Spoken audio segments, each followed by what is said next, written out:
Thank you for inviting me.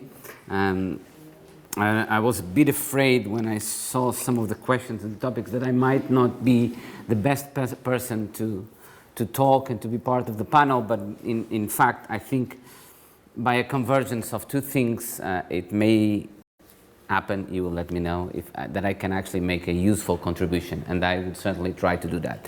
Why? Because as an academic, I mostly work on issues. I'm a lawyer origin, that is, I now work on issues of governance, in particular European integration and democracy. My latest book with a colleague from Yale, Paul Kahn, is called Democracy in Times of Pandemic.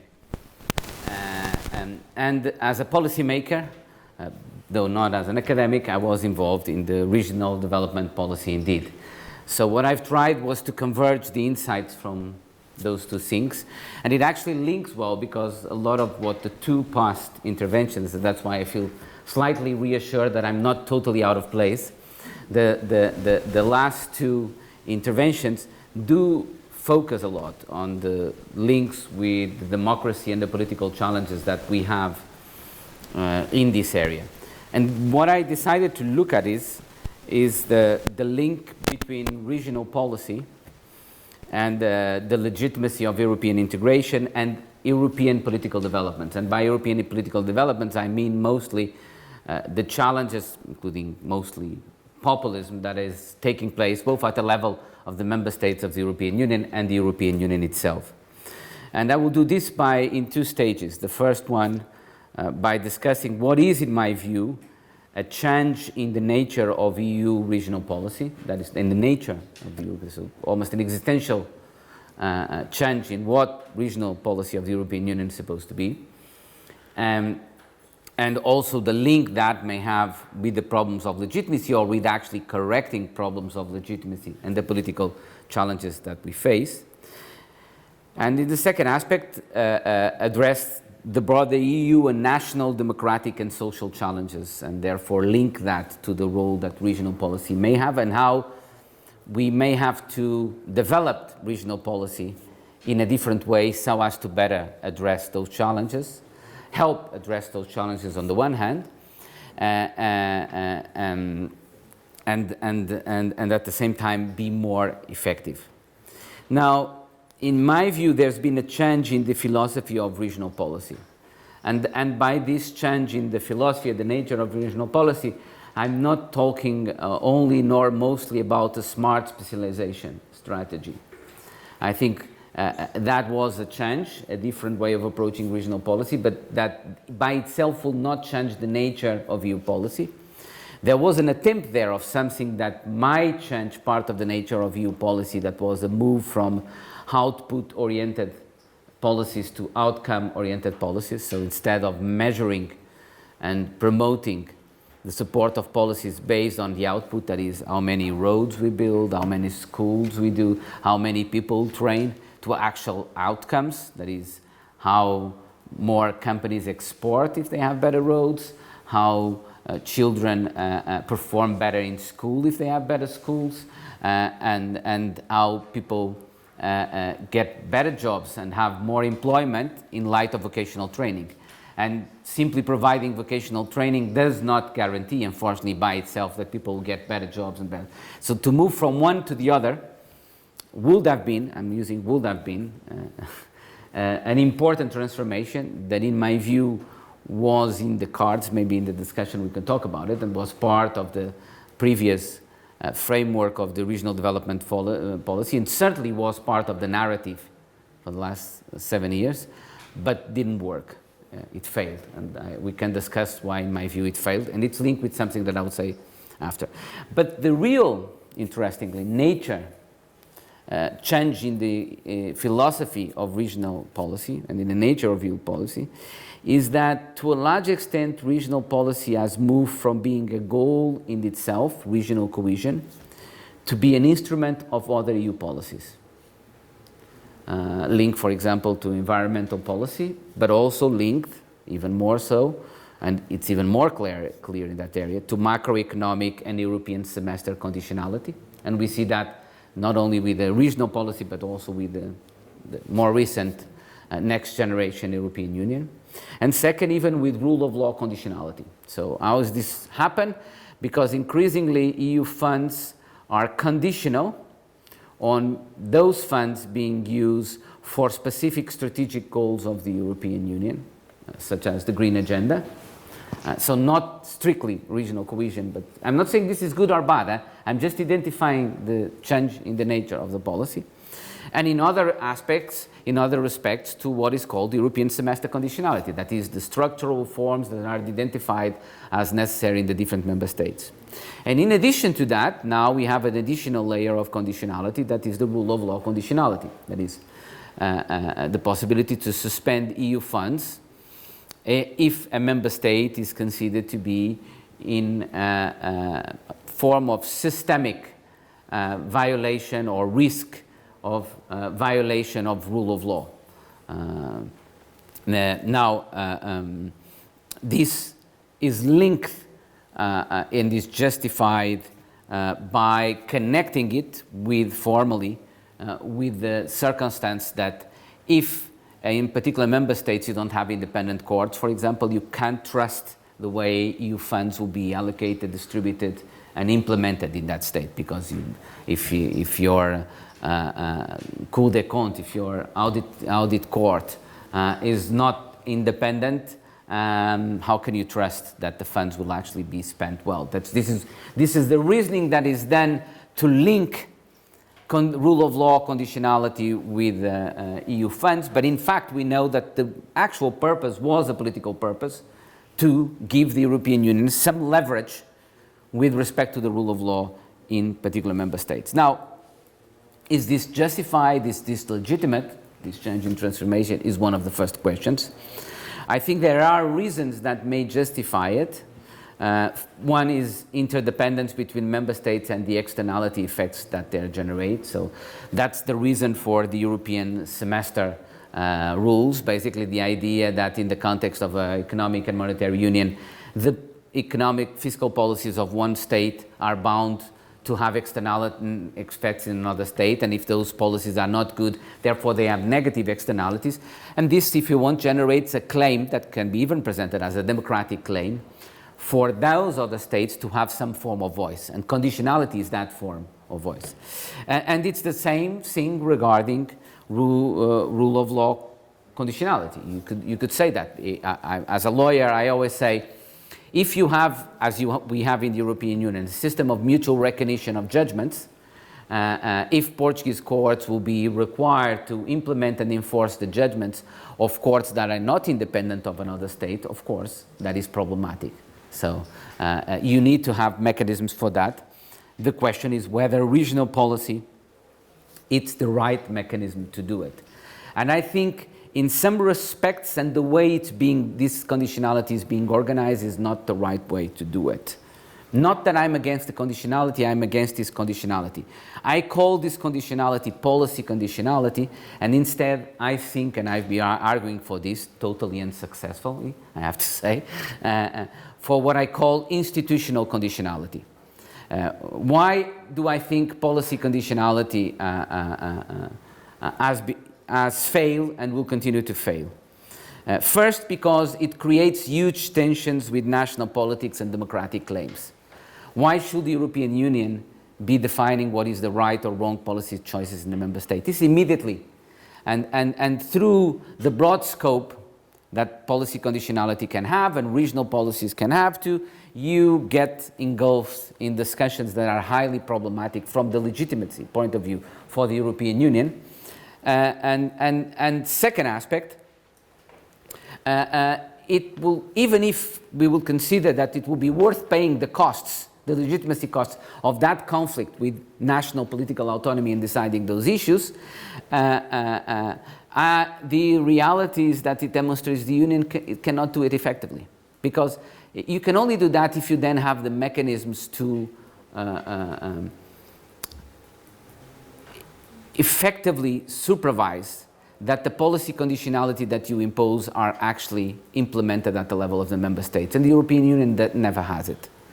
And the reason it doesn't have it is very simple. I mean, I could give you examples of that, including that I saw myself, but You may have, you may not want to continue to fund, for example, roads. Portuguese will relate to this question. Roads in a particular member state, and you say, no, you need to use the money for environmental purposes and sustainability. But then you won't change the politics of that place. And if the institutions that decide whether or not a project is approved are controlled by national politics and not by the European Union, it's very easy for that to be circumvented. How? The rule itself, I mean, as we have seen, because you say that a roundabout is actually not done because it's a roundabout, but it's done for environmental purposes because it slows down cars. And so it doesn't matter what is the policy that you have agreed with the European Union, if the institutions are embedded with national politics and not with have not gained ownership over the policy preference that the European Union wants, the reality is that it won't work at the national level. And this is reinforced by the terrible metrics and conditionality to the metrics that the European Union developed. And I saw this in the previous financial program, and I saw this by studying the most recent next generation so-called metrics. All the narrative of the conditionality is outcomes oriented. All the metrics continue to be mostly output oriented. There's a total mismatch between the two things. And this, moreover, this kind of policy conditionality organized this way, what it leads is for the European Union to assume political ownership for what it will actually not control politically. So be twice negatively. The European Union is proposing to do something that cannot do effectively, and moreover then assumes the political cost of having supported something that it didn't control. That's why I've been defending that instead of focusing on policy conditionality, the European Union should focus on institutional conditionality. That is, it should impose through regional policy instruments basically two things: more independent and innovative institutions. Instead of focusing on negotiating the policy details with member states, it should focus on negotiating with member states the quality of the institutions that are going to manage at national level these funds. On one hand, securing their independence, because this will prevent their capture from short-term political incentives. That is one of the problems generates. And I'll try to be faster now. And second thing, it will also protect the rule of law. What we know that I've argued for this in the context of the discussion in the European Union on the rule of law. I mean, it doesn't matter that you do all these things because if Mr. Orban in Hungary, to give an example that almost everybody agrees, though the problem is not limited to those extreme cases of the rule of law, but to give the example there, I mean, if he controls then the institutions that select the projects and decide whether they are eligible or not, they end up, as it is well known through studies that most of it in their economic, in his friends at economic level. So this is the first thing, to guarantee that the governance model, the institutions, that is not that the institution, the political preferences, the policy preferences should be established at national level and by political bodies. But deciding whether or not projects are eligible in light of those policy priorities should be in the hands of independent institutions, in my view, oriented and dominated by merit. And second aspect that I think will be interesting is to develop institutions focusing on social innovation. That is, require from member states that they set up mechanisms such as those involving social innovation that by themselves create the seeds for innovation in public policies. That is, pay for results institutions, public procurement for innovation, bottom-up solutions. In Portugal, we have a very successful case in that respect of a minor thing, something I'm proud of having set up when I was in my policy, that is the Social Innovation Program. Portugal was the first country to do that with EU funds, where we have the most extended scope of social impact bonds. I don't know how many of you know about that, and about those instruments of social policy innovation. We have a social innovation fund that supports companies that develop for-profit activities but with strong positive social externalities. So, and it's really a social innovation example to the extent that 23 European member states are going to replicate that in the next cycle. I've already than that. And by the way, it's a program that fortunately had continuation between political cycles. Again, this is another story. Almost by chance, because the minister that replaced me, being from another political party, was a very good friend of mine. And not that replaced me, but one minister in the government. And I called her and asked her, that told her the program. I knew that she liked that kind of approach too. And she managed to get the management and the authority of the program. So almost my personal connection, you have the continuation of public policy. That tells us a lot, and it will open up another discussion of the problems in public policies, but that is an issue that we have. So second and final part of my talk, as I said, I think those two forms of that EU conditionality should focus on institutions and promoting these kinds of institutions. And why is this important then with the question of legitimacy and democracy? I think this is linked to the broader and deeper issue of European Union legitimacy and decreased European Union legitimacy, and the challenges to democracy at the level of its member states. Now, European legitimacy, for those that study European integration, like myself for many years, we traditionally distinguish between two forms of legitimacy. One is called input legitimacy and the other one output legitimacy. So input legitimacy is basically legitimacy that the political system has through the mechanisms of participation, through its decision-making procedures, the voice that it gives to citizens, mechanisms of transparency, scrutiny, all those. Output legitimacy is that increasingly we know that political systems are also benefit from higher or lower social legitimacy based on what they actually provide to citizens. If citizens feel that their results are being addressed, if they feel that they live better. Now, for many years, by the way, there was a convergence between stronger input democratic regimes and those that will have stronger output legitimacy. That is increasingly being challenged, and is one of the problems that we have. We see that with China, for example. So the correlation, the very strong correlation that used to be done between democratic systems and better results for citizens is increasingly being challenged for that, and that's one of the problems that we face. But moreover, at the level of the European Union, traditionally its legitimacy was output legitimacy, granting peace, economic convergence, and the regional policy was a big instrument of that, together with the internal market. Now, such output legitimacy is under challenge because of the economic and social developments that have already been mentioned today. These include, but are far from being limited to, increased territorial discrimination, as Andre mentioned. I will add just to the forms of discrimination mentioned, generational discrimination that is increasingly a problem that we are facing. And moreover, the forms of inequality and increased territorial inequality that we see are linked with lower social mobility. That is, one of the problems is that not only we have increased levels of certain forms of inequality, but moreover they are linked with lower social mobility. So not only are certain groups more poor in relative terms, we are always talking about in relative terms, because the problem is not that people are actually getting poor. The problem, as I always say, I mean, there used to be the idea that somehow if everyone is better, people don't care if so much better is being challenged by the current reality that we have. People do care for relative justice, and this is one. And they care more if they realize that not only they are poor, but they have very limited chances of moving up the ladder, of no longer being poor. Now, this problem of legitimacy is then linked to an increased asymmetry. That is something that has been mentioned also by the two other speakers in a different way.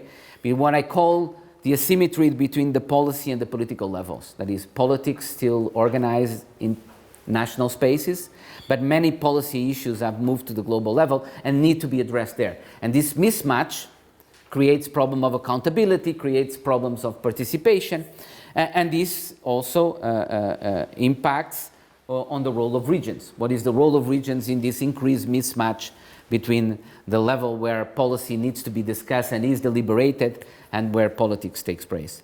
Now, in my view, the European Union needs to find a form of legitimacy that will actually help to fight citizens' discontent instead of feeding it.